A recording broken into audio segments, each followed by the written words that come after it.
This week, we begin our journey into Facebook, one of several major social networking websites.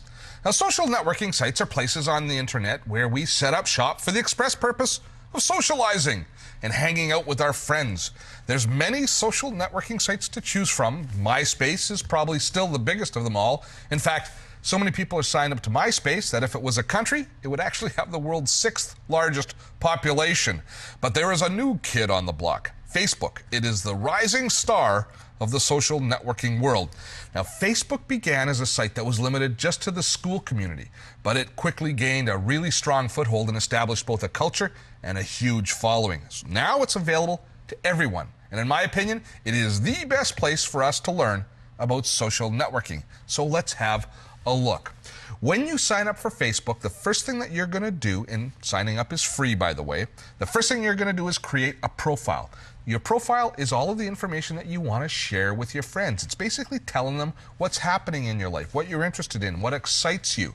So here is my profile, and you can see it starts with a photograph, and then it's got some different information about me. Now, we set that information ourselves in the profile manager here. Now, you can choose exactly what information you want to share and what you don't want to share. So if I actually take a step back, you see here right at the top it says just where my hometown is and what networks I belong to. Vancouver and Vancouver, BC. No other information there. But I can actually put a lot more information in there if I choose to, but I choose not to.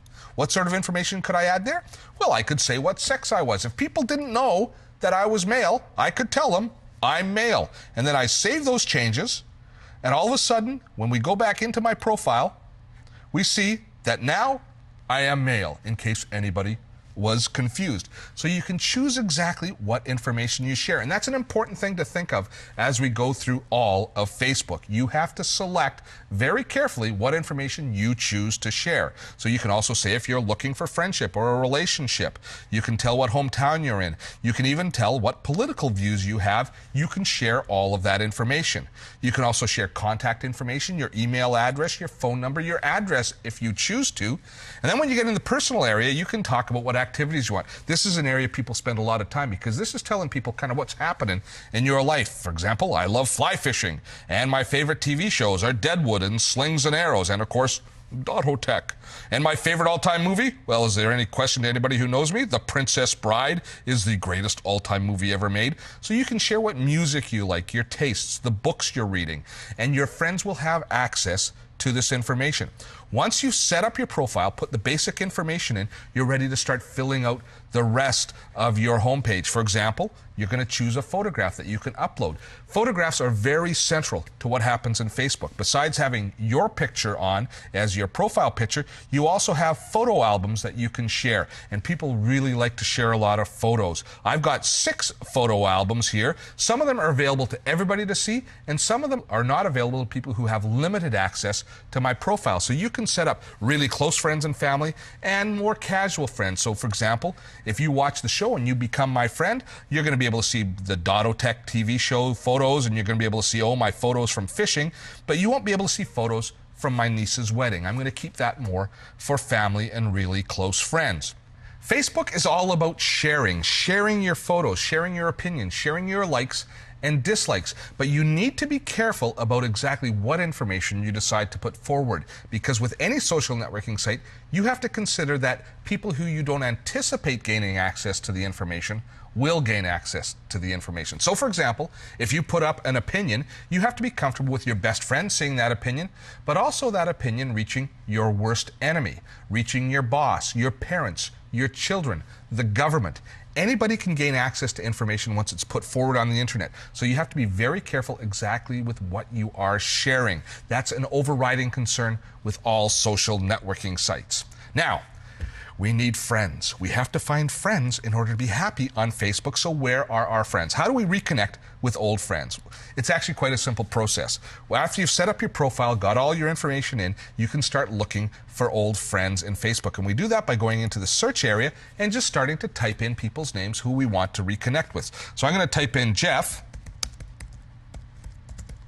and see if we can find Jeff on Facebook. And there he is. There's my partner and producer, Jeff Groberman, and he is on Facebook. So now I can either add him as a friend, which will start a process where he has to verify that he's my friend before we can see each other's profiles, or I can just poke him and say, hey, see, sometimes people aren't going to have their real photo on Facebook, or there's going to be a whole bunch of people with the same name, and you're going to think that's your friend, but you're not sure. In that case, you can be safe. You can just poke him and say, hey, is that you? Do you remember me? And sometimes it's not going to be, and no harm done, but sometimes it's going to be, and then you can become friends.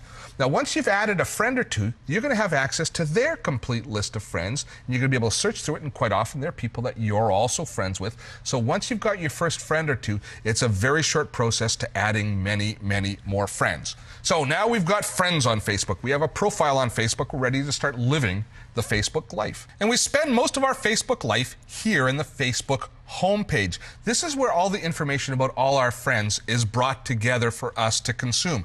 So in the morning, if you just boot up your computer and you open up Facebook, this is the page that you'll be brought to. And first of all, there's a news feed that tells you about all the changes and what's happening in everybody else's life. You hear what they're thinking. You hear if they've signed up for something. Down here, we have information about somebody that's got engaged. You see if they've posted new photos. You can go and you can look at those photos. You gain a real quick appreciation for what's happening in everybody's life. Also in here, we have our different requests coming through. So for example, I've got two people that want to be my friend. When somebody sends a friend request, this is what you see. Is actually we have Adam. Oh, Adam's working on the show here today. He wants to be my friend, doesn't want to be left out. And Robin wants to be my friend. So all I have to do here is click confirm, and they will become my friend and have access to my profile. But I can also click here on limited profile, and that's going to mean that, oh, they can only see certain things that I decide within my security settings they can see. For example, if I made Adam a limited friend, he wouldn't be able to see the photos of my niece's wedding. But I'm not going to do that. Instead, I'm going to confirm Adam as a full-on friend with all rights and privileges attached. Now, when I do that, an interesting little screen appears. They want to know how Adam and I know each other. Now, I tend to skip this step, but if you want to, you can say he's a member of my family, we met through Facebook, we hooked up. You can say those sorts of things. I just like to skip the step. And if Adam decides that he wants to tell the world how we met, he'll ask me for confirmation back, and I'll actually have the ability to be able to say, yes, we did meet working together on a TV show. Another type of request we get are event invitations. I mean, think about what friends do. We invite each other to go out and to do things. Well, I've got a lot of friends in the theater community in Vancouver, and look, they're inviting me to go see a new production of Nutcrackers, they're inviting me to see Side by Side by Sondheim, and they're inviting me to see An Evening with Sondheim. I have a lot of friends who appear to like Stephen Sondheim. But here I can say, yes, I'm going to accept this invitation, and then the people who are going that evening to see that show know that I'm coming as well, and they can actually kind of plan around it. Maybe they plan not to attend if I'm coming. It's their choice. But now we've got this ability to be able to invite people, and people are starting to use this almost for business as well, by the fact that they're inviting people to come and see their productions, to come and see their open houses, to come to their concerts and recitals. It's really enriching as far as bringing all your community together and letting them know what you are involved in at any time. One final thing I have time to show you today in Facebook is the status. You can find your status down here. Now, status says Steve is, and it basically tells people what's happening, what I'm thinking. So, for example, when I was traveling through the Maritimes, it would say Steve is visiting Halifax today. And that flowed directly into everybody's newsfeed, so they knew exactly where I was or what I was thinking. It's one of the most powerful communication tools in Facebook. Our generation needs to embrace social networking for several reasons. Most significantly is the fact that our children socialize in this environment, so we need to understand it. But there's a benefit to us as well. In our busy lives, we lose touch with old friends. None of us has the time to keep all the relationships we'd like to keep up to date, which is sad but true. Facebook allows us to keep relationships active. You can visit a friend's page, get updated through thoughts and photos, leave a quick comment. It might not be as fulfilling as a long dinner date to catch up, but it's practical, it's personal, and it's actually quite addictive.